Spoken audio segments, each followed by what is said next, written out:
Halo, Assalamualaikum warahmatullahi wabarakatuh. Perkenalkan, nama saya Puji Lestari Maulida. Di minggu kali ini saya akan sharing lagi, dan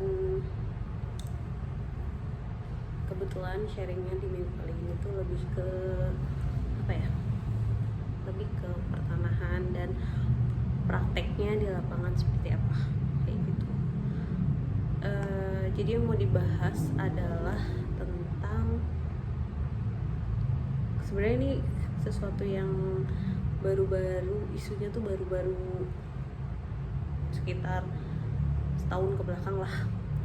Isu ini tuh baru mencuat gitu.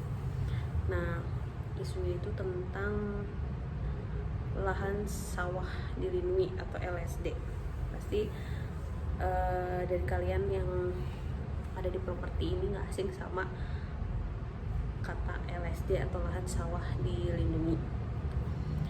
Nah, yang lebih mau dibahas di sini tuh apa sih LSD itu sebenarnya, dan gimana sih secara prakteknya LSD itu di lapangan, lebih ke situ sih. Nggak yang terlalu ngebahas tentang aturannya terlalu jauh atau kayak gimana, tapi lebih ke yang penerapannya di lapangan tuh kayak gimana sih, kayak gitu sih. Dan yang pertama, LSD sendiri itu apa? LSD sendiri itu adalah lahan sawah dilindungi, dan ada aturannya yang mengatur tentang LSD ini. Jadi lahan sawah dilindungi ini tuh terdapatnya di peta. Jadi kita bisa lihat mana aja sih tanah yang disebut tanah LSD itu di peta gitu. Dan biasanya itu tuh kita lihatnya di peta bumi, tapi sebenarnya itu juga nggak paling update. Biasanya kalau misalkan kita sendiri itu bisa cek LSD itu di kantor pertanahan, apakah tanah yang kita mau bebaskan itu masuk ke LSD atau enggak. Itu lebih akuratnya cek langsung di pertanahan. Nah, peta lahan sawah dilindungi adalah peta yang memuat data lahan sawah yang dipertahankan fungsinya dalam rangka ketahanan pangan nasional. Jadi tujuannya untuk ketahanan pangan nasional, karena mungkin pemerintah tuh melihatnya sekarang sawah-sawah tuh dialihfungsikan semua gitu ya. Jadi makanya LSD ini tuh ada beberapa kategori gitulah, yang sebagai salah satu upaya untuk itu ketahanan pangan nasional itu gitu. Itu tuh ada di peraturan Permenko nomor 18 tahun 2020 tentang LSD kayak gitu. Jadi baru sekitar 2 tahunan ya aturannya. Nah, gimana kalau tanahnya ternyata tanah kita LSD?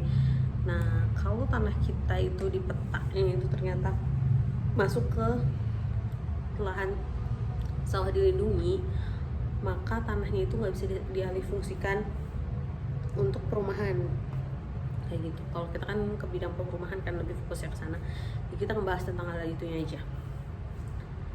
Nah, gimana caranya tanah yang LSD tadi akhirnya bisa diajukan untuk ke perumahan? Itu ada beberapa langkah yang lumayan panjang yang harus ditempuh. Pada saat pertama kali isu ini muncul tentang LSD ini gitu, itu lumayan lama dan panjang prosesnya untuk sampai akhirnya si LSD ini kita mohonkan untuk dikeluarkan kayak gitu. Dan ada beberapa kriterianya juga yang bisa dikeluarkan dari LSD. Kalau kriteria tanahnya ini gak bisa dikeluarkan dari LSD sama sekali, jadi kayak masuk ke LP2B kayak gitu, itu kita walaupun kita udah memohonkan itu tetap nggak bisa dikeluarkan dan tidak bisa diproses kayak gitu. Dan itu pun prosesnya perizinannya sampai ke kementerian.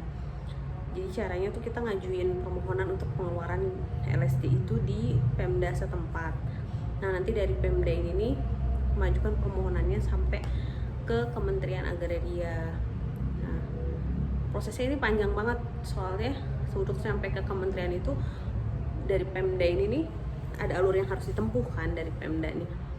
Nah, alurnya ini nih lumayan panjang sampai akhirnya nyampe ke atas. Jadi waktu pada saat kemarin isu ini baru keluar, itu kurang lebih setahunan itu baru bisa dikeluarkan dari LSD, dan itu pun prosesnya panjang banget dan proses di dalamnya juga lumayan ribet yang kita sendiri tuh nggak bisa nentuin itu tuh apakah emang bisa dikeluarkan atau enggak, karena dari pusat langsung kalau untuk yang LSD ini gitu. Jadi dalam prakteknya seperti itu. Jadi tanah-tanah yang LSD itu lumayan susah untuk dijadikan perumahan atau properti. Jadi makanya sebelum untuk memilih tanah, kriterianya itu hindari dari LSD karena isu itu yang paling kuat saat ini dan yang paling isu yang paling ini deh santer banget saat ini tuh itu tentang LSD itu gitu sih. Mungkin itu sekilas aja ya, nggak terlalu dalam kita ngebahas tentang LSD-nya, sekilas tentang pengetahuan tentang LSD. Semoga bisa bermanfaat untuk kalian dan menambah pengetahuan kalian. Terima kasih atas perhatiannya. Assalamualaikum warahmatullahi wabarakatuh. Bye bye.